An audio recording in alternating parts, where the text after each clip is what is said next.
আমরা আক্রান্ত, আমরা আক্রমণকারী নয়। এই যে 206 জন যে মায়ের কোল খালি হলেন, তার মধ্যে মেয়ে দেখলাম 6 জন, তাদের কারা হত্যা করলো? এই যে যারা হত্যা করলো, যারা খুন করলো, এই যে শহীদ হলো, যারা করলো এই হত্যাগুলো, তাদেরও বিচারের আওতায় আনা উচিত। আমি মনে করি যে এটা আইনশৃঙ্খলা বাহিনী এবং সরকারের পদক্ষেপ নেওয়া উচিত।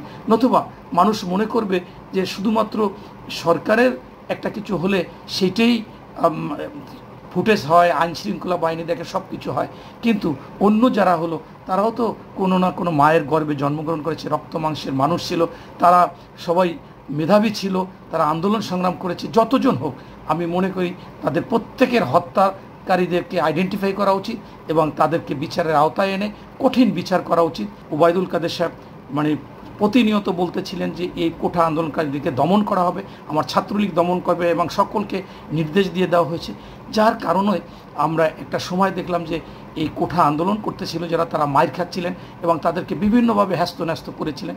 অবশ্যই যারা অন্যান্য দল করে তারা সমর্থন দিবে।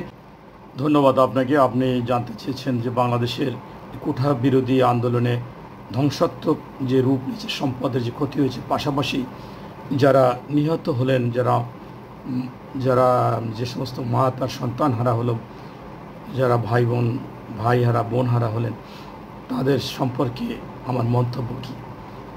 আসলে আমি 13 তারিখ থেকে অসুস্থ, বেড রেস্টে আছি, অপারেশন করেছি।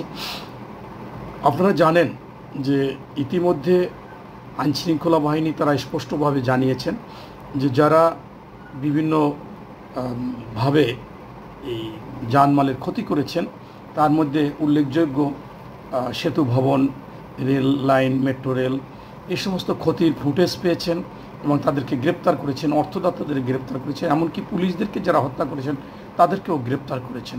এটা আমি তাদেরকে ধন্যবাদ জানাই। তবে পাশাপাশি আমি তাদের কাছে আপনার মাধ্যমে সবিনয় দাবি জানাবো যে আজকে বাংলাদেশে যে কোঠা আন্দোলন করেছে, তারা দেখলাম যে আইনগতভাবে তারা যথাযথভাবে সঠিক কাজ করেছেন। এটা কারা বলেছেন? সর্বোচ্চ আদালত থেকে তাদেরকে 93% কোঠা বাতিল দিয়ে মেধায় দিয়েছেন। এমনকি দেখলাম যে স্বরাষ্ট্রমন্ত্রী বলেছেন যে মুক্তিযোদ্ধাদের যে পাসপোর্ট আছে সেটাও মেধায় আসবে, এই জন্য যে মুক্তিযোদ্ধাদের সন্তান নেই। সেই ক্ষেত্রে আজকে এখানে 209 জন আমরা পেপার পত্রিকায় পেয়েছি যে খুন হয়েছে, অনেকে বলেছেন শহীদ হয়েছে, আসলে শহীদই হয়েছে।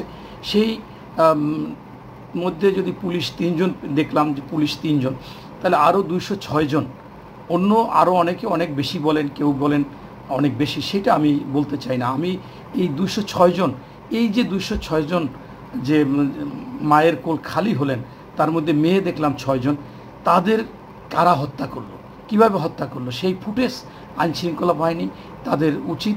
এবং আমি আবেদন জানাবো আপনারা এটা গুরুত্ব দিয়ে, আপনারা অবশ্যই পারবেন এবং আপনাদের কাছে এই ক্ষমতা আছে, তাইলে তারাও তো এই দেশের মানুষ এবং কোনো না কোনো মায়ের গর্ভে জন্মগ্রহণ করেছেন। সেই মা আজকে দিশেহারা, যার যায় সে আসলে সেই কষ্টটা বুঝে। সেই ক্ষেত্রে তাদেরকে আইনের আওতায় আনুন, তাদের সে ফুটেজ দেখুন, তাদেরকে গ্রেপ্তার করুন, তাদেরকে বিচার করুন, এটা আমি বলবো। পাশাপাশি আমি বলতে চাচ্ছি যে আপনারা জানেন যে যখন দেশ স্বাধীন হয় তখন 7 কোটি মানুষ ছিল। সেই 7 কোটি মানুষের মধ্যে পার্সেন্টেজে আমরা দেখেছি যে 2,35,467 জন মুক্তিযোদ্ধা ছিল। যদিও প্রথম আলোতে বলেছে 55,000 ভুয়া মুক্তিযোদ্ধা, আমি ধরি না, আমি ধরি যা হয়েছে এটাই মুক্তিযোদ্ধা। তাইলে সেখানে পার্সেন্টেজে আসে 0.33%, আর রাজাকারের কখনো 11,000, কখনো 12,000, আমি 30,000 ধরলাম, তাতে পার্সেন্টেজ আছে 0.04%। এটা বাদ দিলে 99.63% যারা ছিল, এই অনেকে বলতে পারে যে মুক্তিযোদ্ধার না, অনেকে বলতে পারে যে রাজাকারের না। আমি মনে করি তারা শহীদ পরিবার, 30 লক্ষ শহীদ হয়েছে, সেই শহীদ পরিবারের ছিল এবং তারা কোনো না কোনোভাবে মুক্তিযুদ্ধের সপক্ষে ছিল, কেউ সমর্থন দিয়েছে, কেউ সহযোগিতা করেছে, এভাবে তারা মুক্তিযোদ্ধা। তাই বড় অংশটাই তারা আন্দোলন করেছে। সেখানে যখন তারা শুনেছে যে রাজাকারের বাচ্চারা বা মানে তারা মেধাবী, অথচ মুক্তিযোদ্ধার সন্তানরা বা নাতিপতি মেধাবী না, এটা শুনেছে। আবার একবার শুনেছে যে নাতিপতিরা চাকরি পাবে না, চাকরি পাবে রাজাকারের বাচ্চারা। এছাড়া আমরা দেখেছি ওবায়দুল কাদের সাহেব প্রতিনিয়ত বলতেছিলেন যে এই কোঠা আন্দোলনকারীদেরকে দমন করা হবে, আমার ছাত্রলীগ দমন করবে এবং সকলকে নির্দেশ দিয়ে দেওয়া হয়েছে। যার কারণে আমরা একটা সময় দেখলাম যে এই কোঠা আন্দোলন করতেছিল যারা, তারা মাইর খাচ্ছিলেন এবং তাদেরকে বিভিন্নভাবে হ্যাস্ত করেছিলেন।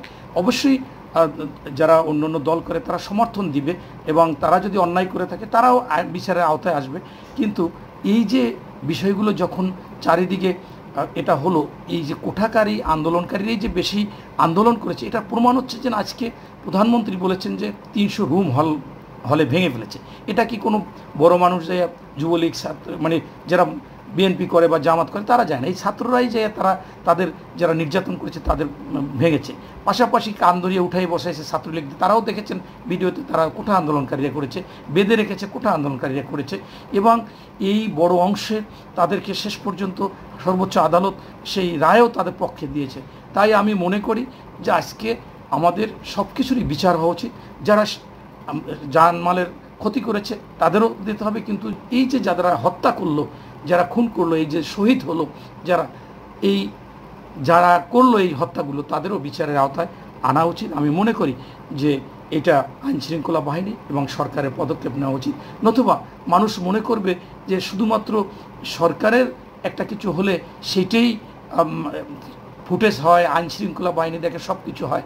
কিন্তু অন্য যারা হলো তারাও তো কোনো না কোনো মায়ের গর্ভে জন্মগ্রহণ করেছে, রক্ত মাংসের মানুষ ছিল, তারা সবাই মেধাবী ছিল, তারা আন্দোলন সংগ্রাম করেছে। যতজন হোক, আমি মনে করি তাদের প্রত্যেকের হত্যাকারীদেরকে আইডেন্টিফাই করা উচিত এবং তাদেরকে বিচারের আওতায় এনে কঠিন বিচার করা উচিত, যে এইভাবে যাতে কোনো হত্যা না করে। ধন্যবাদ। আসসালামু আলাইকুম।